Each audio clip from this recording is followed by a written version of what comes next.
CWRC ಆದೇಶ ಖಂಡಿಸಿ ಮಂಡ್ಯದಲ್ಲಿ ಪ್ರತಿಭಟನೆ ಈಗ ಜೋರಾಗಿದೆ. ಮಂಡ್ಯದ ಸಂಜಯ್ ಸರ್ಕಲ್ನಲ್ಲಿ ರೈತರು ಆಕ್ರೋಶ ವ್ಯಕ್ತಪಡಿಸ್ತಾರೆ. ಬೆಂಗಳೂರು ಮೈಸೂರು ಹಳೆ ಹೆದ್ದಾರಿ ತಡೆದು ಕಿಡಿಕಾರ್ತಿದ್ದಾರೆ. ನಮಗೆ ಕುಡಿಯೋದಕ್ಕೆ ನೀರಿಲ್ಲ, ಬೆಳೆಗೂ ನೀರಿಲ್ಲ, ಇನ್ನು ತಮಿಳುನಾಡಿಗೆ ನೀರು ಕೊಡಿ ಅಂದ್ರೆ ಹೆಂಗೆ? ಸಾಧ್ಯನೇ ಇಲ್ಲ, ನಮ್ಗೆ ಕೊಡಕ್ಕಾಗಲ್ಲ. ಹೆದ್ದಾರಿಯಲ್ಲಿ ಉರುಳು ಸೇವೆ ಮಾಡಿ ಆಕ್ರೋಶ ವ್ಯಕ್ತಪಡಿಸ್ತಾ ಇದ್ದಾರೆ. ರಕ್ತ ಕೊಡ್ತೀವಿ ಆದ್ರೆ ನೀರು ಕೊಡಲ್ಲ ಅಂತ ಹೇಳಿ ಘೋಷಣೆಗಳನ್ನ ಕೂಗ್ತಾರೆ.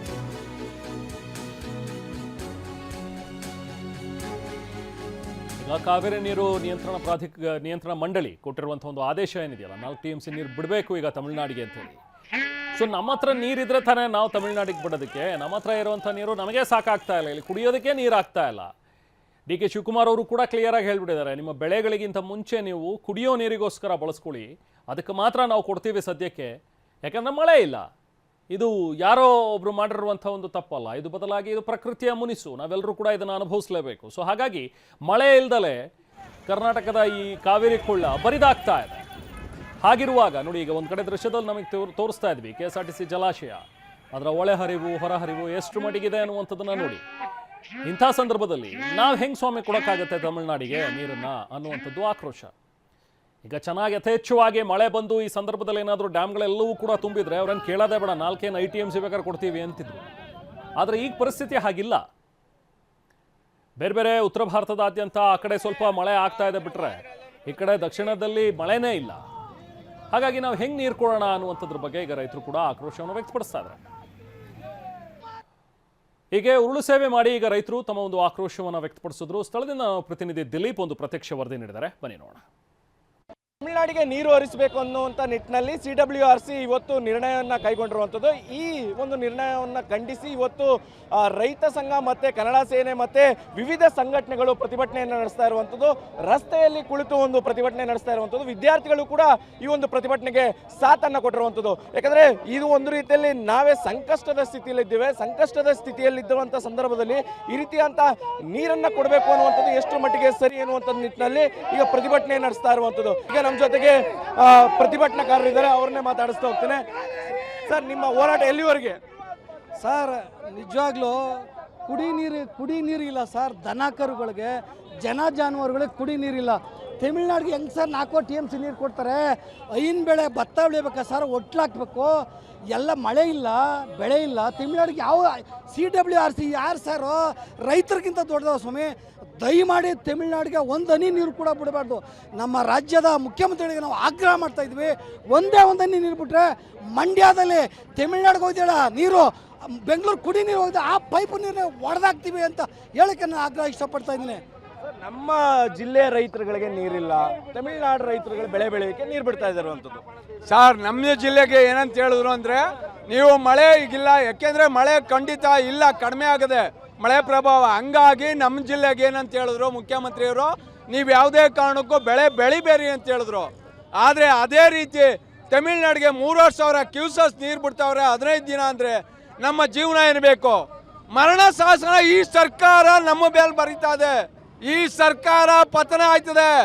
ಮುಖ್ಯಮಂತ್ರಿಗಳು ಎಚ್ಚೆತ್ತು ಈ ತಕ್ಷಣ ತಮಿಳುನಾಡು ಬಿಡ್ತಾ ಇರುವಂಥ ನೀರನ್ನ ತಕ್ಷಣ ನಿಲ್ಲಿಸಿ, ನಿಮ್ಮ ಜೊತೆ ಏನು ಮುಖ್ಯಮಂತ್ರಿಗಳ ಜೊತೆ ನಾವು ಬೆಂಬಲವಾಗಿರ್ತೀವಿ ಅಂತ ಹೇಳ್ತಾ ಈ ಮೂಲಕ ಈ ಸರ್ಕಾರಕ್ಕೆ ಎಚ್ಚರಿಕೆ ಕೊಡ್ತೀವಿ. ನೋಡಿ, CWRC ಏನು ಆದೇಶ ಮಾಡಿದೆ, ಆದೇಶಕ್ಕೆ ತತ್ಕ್ಷಣವೇ ಒಂದು ರಿವ್ಯೂ ಪಿಟಿಷನ್ನ ಫೈಲ್ ಮಾಡೋಂಥ ಜವಾಬ್ದಾರಿ ರಾಜ್ಯ ಸರ್ಕಾರದ ಮೇಲೆ ಇದೆ. ಇವತ್ತು ನಾವು ಪಾದಯಾತ್ರೆ ಮಾಡಿದ್ರಿ, ನಮ್ಮ ನೀರು ನಮ್ಮ ಹಕ್ಕು ಅಂತ ಹೇಳಿದ್ರಿ. ಅದೇ ರೀತಿ ಕನ್ನಡಿಗರ ಹಿತವನ್ನು, ಅನ್ನದಾತರ ಹಿತವನ್ನು ಕಾಪಾಡುವಂಥ ಕೆಲಸವನ್ನು ಇವತ್ತು ನೀವು ಮಾಡಬೇಕು. ನೀವು ಮಾಡಿದ್ರೆ ನಿಮ್ಮೊಟ್ಟಿಗೆ ಇಡೀ ಕರ್ನಾಟಕ ಇರ್ತದೆ.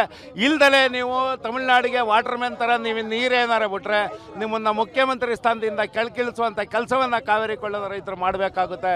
ಈ ತಕ್ಷಣವೇ ನೀವು ಸರ್ವಪಕ್ಷದ ಸಭೆಯನ್ನು ಕರೆದಿ ನೀವು ನೀರು ಬಿಡಬಾರ್ದು ಅನ್ನೋ ನಿಲುವಿಗೆ ನೀವೇನಾರು ಬಂದರೆ ನಿಮ್ಮನ್ನು ನಾವು ಅಭಿನಂದಿಸ್ತೀವಿ. ಬಿಟ್ಟರೆ ಉಗ್ರವಾದ ಚಳವಳಿನ ನಾವು ಹಮ್ಮಿಕೊತೀವಿ ಅನ್ನೋ ಎಚ್ಚರಿಕೆಯನ್ನು ಕೊಡ್ತಾ ಇದ್ದೀನಿ. ಪ್ರತಿ ಬಾರಿಯೂ ಕೂಡ ಕರ್ನಾಟಕಕ್ಕೆ ಅನ್ಯಾಯ ಆಗ್ತಾ ಬರ್ತಾ ಇದೆ. ನಿಜವಾಗ್ಲೂ ಇದು ಘೋರ ಅನ್ಯಾಯ. ಕೇವಲ 92 ಅಡಿ ನೀರಿರುವ ಸಂದರ್ಭದಲ್ಲಿ ಬೆಳೆಗಳಿಗೂ ರಕ್ಷಣೆ ಇಲ್ಲ ಅಂತ ಜಾನುವಾರುಗಳಿಗೆ ನೀರು ಬಿಟ್ಟಿದ್ದಾರೆ. ಇಂತಹ ಸಂದರ್ಭದಲ್ಲಿ ತಮಿಳುನಾಡಿಗೆ ನೀರು ಬಿಡಬೇಕು ಅನ್ನೋ ಆದೇಶ ಯಾವ ರೀತಿ ಆದೇಶ ಮಾಡಿದ್ರು? ಬಂಗಾರಪ್ಪನವ್ರು ನೆನಪಾಗ್ತಾ ಇದ್ದಾರೆ. ಮುಖ್ಯಮಂತ್ರಿಗಳೇ, ಕಾವೇರಿ ಕೊಳ್ಳದ ಭಾಗದ ಒಬ್ಬ ಮುಖ್ಯಮಂತ್ರಿ ಆಗಿದ್ದೀರಿ ನೀವು. ಈ ಭಾಗದ ರೈತರನ್ನ ಉಳಿವಿಗೆ ನೀವು ಕಠಿಣವಾದಂಥ ಕ್ರಮವನ್ನು ಕೈಗೊಳ್ಳಬೇಕಾಗಿದೆ. ಬರಪೀಡಿತ ಪ್ರದೇಶ ಅಂತ ಘೋಷಣೆ ಮಾಡಿ ಅಂತ ಹೋರಾಟ ಮಾಡ್ತಿದ್ದೀವಿ.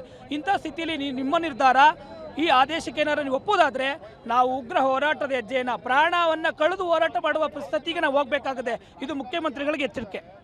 ಇವಿಷ್ಟು ಪ್ರತಿಭಟನಾಕಾರರ ಮಾತುಗಳಾಗಿರುವಂಥದ್ದು. ನಿಜಕ್ಕೂ ಕೂಡ ಕಾವೇರಿ ಕೊಳ್ಳದ ಇಲ್ಲ ವಸ್ತುಸ್ಥಿತಿಯನ್ನು ಅರಿಬೇಕು, ತದನಂತರ ನೀರನ್ನು ಬಿಡಬೇಕೋ ಬೇಡವೋ ಅನ್ನುವಂಥದ್ದು ನಿರ್ಧಾರ ಮಾಡಿ ನಾವು ಬರ ಘೋಷಣೆ ಮಾಡಿ ಎನ್ನುವಂಥ ನಿಟ್ಟಿನಲ್ಲಿ ಹೋರಾಟ ಮಾಡ್ತಾ ಇದ್ದೇವೆ. ಆದರೆ ನೀರನ್ನು ಕೊಡಿ ಎನ್ನುವಂಥ ನಿಟ್ಟಿನಲ್ಲಿ ಆದೇಶ ಮಾಡಿರೋದು ಎಷ್ಟು ಮಟ್ಟಿಗೆ ಸರಿ ಎನ್ನುವಂಥ ಪ್ರಶ್ನೆ ಮಾಡ್ತಾ ಇರುವಂಥದ್ದು. ಕ್ಯಾಮ್ರಾ ಪರ್ಸನ್ ಗುರುರಾಜ್ ಜೊತೆ ದಿಲೀಪ್ ಚೌಡಳ್ಳಿ, TV9 ಮಂಡ್ಯ.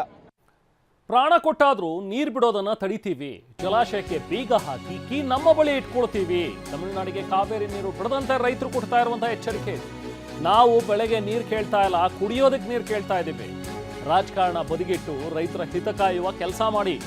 ನಾವು ಯಾವುದೇ ಕಾರಣಕ್ಕೂ ನೀರು ಬಿಡೋದಿಲ್ಲ ಅಂತ ಹೇಳಿ ರೈತರು ಪಟ್ಟು ಹಿಡಿದಿದ್ದಾರೆ.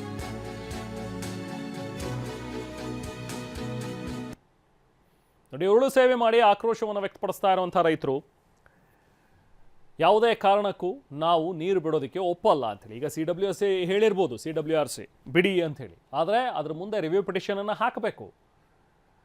ಸೊ ನಾವು ಬಿಡೋದಕ್ಕೆ ಸಿದ್ಧರಿಲ್ಲ ಅನ್ನುವಂಥದ್ದನ್ನು ತಿಳಿಸಬೇಕು ಅನ್ನುವಂಥ ಒಂದು ಆಗ್ರಹಗಳು ಕೇಳಿ ಬರ್ತಾ ಇವೆ. ನಮ್ಮ ಪ್ರತಿನಿಧಿ ರಾಮ್ ಪ್ರತ್ಯಕ್ಷ ವರದಿ ನೀಡಿದ್ದಾರೆ. ಒಂದಷ್ಟು ಜನ ರೈತರನ್ನು ಕೂಡ ಮಾತನಾಡಿಸಿದ್ದಾರೆ. ಬನ್ನಿ ನೋಡೋಣ.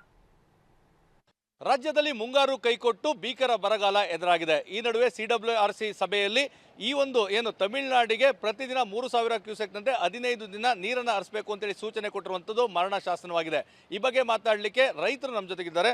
ಸರ್, ಒಂದು ಕಡೆ ಭೀಕರ ಬರಗಾಲ ಎದುರಾಗಿದೆ, ಬೆಳೆಗೆ ನೀರಿಲ್ಲ, ಕುಡಿಯೋಗೆ ನೀರು ಕೊಡಿ ಅಂತ ಕೇಳ್ತಾ ಇರುವಂಥ ಸಂದರ್ಭದಲ್ಲಿ CWRC ಒಂದು ಸಭೆಯಲ್ಲಿ 3000 ಕ್ಯೂಸೆಕ್ನಂತೆ ತಮಿಳುನಾಡಿಗೆ ನೀರು ಹರಿಸಬೇಕಂತ ಸೂಚನೆ ಕೊಟ್ಟಿದ್ದಾರೆ. 3500 ಕ್ಯೂಸೆಕ್ಸು 15 ದಿನ ನೀರು ಬಿಡಬೇಕು ಅಂತ ಹೇಳಿರ್ತಕ್ಕಂಥದ್ದು ಅವೈಜ್ಞಾನಿಕ ತೀರ್ಮಾನ.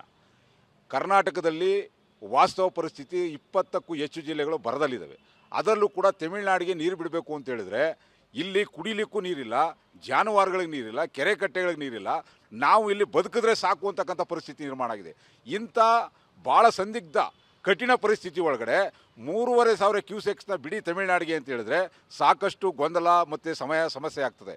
ಯಾವುದೇ ಕಾರಣಕ್ಕೂ ರಾಜ್ಯ ಸರ್ಕಾರ ರೈತರ ಪರವಾಗಿ ನಿಲ್ಲಬೇಕು. ಈ ಸಂದರ್ಭದಲ್ಲಿ ತಮಿಳುನಾಡಿನ ರಾಜಕೀಯ ಲಾಭ ಮತ್ತು ವೈಯಕ್ತಿಕ ಲಾಭಕ್ಕೆ ರಾಹುಲ್ ಗಾಂಧಿ ಹೇಳಿದ್ರು, ರಾಹುಲ್ ಗಾಂಧಿ ಜೊತೆಲಿ ವಿಜಯ್ ಚೆನ್ನಾಗಿದ್ದಾರೆ, ಅವ್ರು ಪ್ರಮಾಣ ವಚನಕ್ಕೆ ಹೋಗಿದ್ದಾರೆ ಅಂತ ಹೇಳಾದ್ರು ತಬ್ಬಿಬ್ಬಾಗಿ ಅದಕ್ಕೆ ಗುಲಾಮ್ಗಿರಿ ಮಾಡಿ ನೀರು ಬಿಟ್ಟರೆ ನಾವು ಇಲ್ಲಿ ಯಾವುದೇ ಕಾರಣಕ್ಕೂ CWRC ಅಲ್ಲ, DK ಶಿವಕುಮಾರ್ ಅಲ್ಲ, ಯಾರ ಹತ್ರನೂ ಡ್ಯಾಮನ ಬೀಗ ಇರಲ್ಲ. ನಮ್ಮ ಹತ್ರ ನಾವು ಡ್ಯಾಮ್ನ ಬೀಗ ಹಾಕಿ ನಾವು ಇಟ್ಕೋಬೇಕಾಗ್ತದೆ. ಕುಡಿಯೋ ನೀರಿಗೆ ಮಾತ್ರ ಬಳಕೆ ಆಗ್ತಕ್ಕಂಥದ್ದು ಅಂತೇಳಿ ಕಳೆದ 15 ದಿವಸದಲ್ಲಿ ಕಾವೇರಿ ಮೇಲುಸ್ತುವಾರಿ ಸಮಿತಿ ಹೇಳಿದೆ. ಇವತ್ತು 3000 ಬಿಡಿ 3000 ಬಿಡಿ ಅಂತ ಹೇಳಿದ್ರೆ ಇಲ್ಲಿ ನಾವು ಯಾರು ತುಂಬಿ ಜೋಬ್ಲು ಇಟ್ಕೊಂಡಿಲ್ಲಪ್ಪ. ಅಲ್ಲಿ CWRC ಜೋಬ್ಲು ಇಲ್ಲ, ನೀರು ನಮ್ಮ ಜೋಬ್ಲು ಇಲ್ಲ, ಡ್ಯಾಮ್ಲು ಇಲ್ಲ. ಕುಡಿಯೋ ನೀರಿಗಾಗಿರ್ತಕ್ಕಂಥ ನೀರನ್ನು ಏನಾದರೂ ನೀವು ರಾಜಕೀಯ ಲಾಭದ ಮೇಲಾಟಕ್ಕೋಸ್ಕರ ವೈಯಕ್ತಿಕ ರಾಹುಲ್ ಗಾಂಧಿಗೆ ಬಲಿಯಾಗಿ ನಾವು ಬಿಡ್ತೀವಿ ಅಂದರೆ ಯಾವುದೇ ಕಾರಣಕ್ಕೂ ಕುಡಿಯೋ ನೀರಿಗೂ ಇಲ್ಲ, ಮತ್ತೊಂದಕ್ಕೂ ಇಲ್ಲ. ನಮ್ಮ ಕರ್ನಾಟಕದ ನೀರನ್ನು ನಾವು ಉಳಿಸ್ಕೊಳ್ಳಿಕ್ಕೆ ಪ್ರಾಣ ಕೊಡಲಿಕ್ಕೂ ಜನ ಸಿದ್ಧರಿದ್ದಾರೆ. ತುಂಬ ಬರಗಾಲ ಎದುರಾಗಿದೆ, ರೈತರು ಸಾಯೋಂಥ ಪರಿಸ್ಥಿತಿ ಬಂದಿದೆ, ಬೆಳೆ ಇಲ್ಲ, ಸಾಕಾಗಷ್ಟು ಈಗಾಗಲೇ ಊರು ಬಿಟ್ಟು ವಲಸೆ ಹೋಗೋಂಥ ಪರಿಸ್ಥಿತಿ ಬಂದಿದೆ. ಇಡೀ ಕರ್ನಾಟಕದಲ್ಲಿ ಎಲ್ಲೇ ಹೋದ್ರೂ ನೀರಿಲ್ಲ.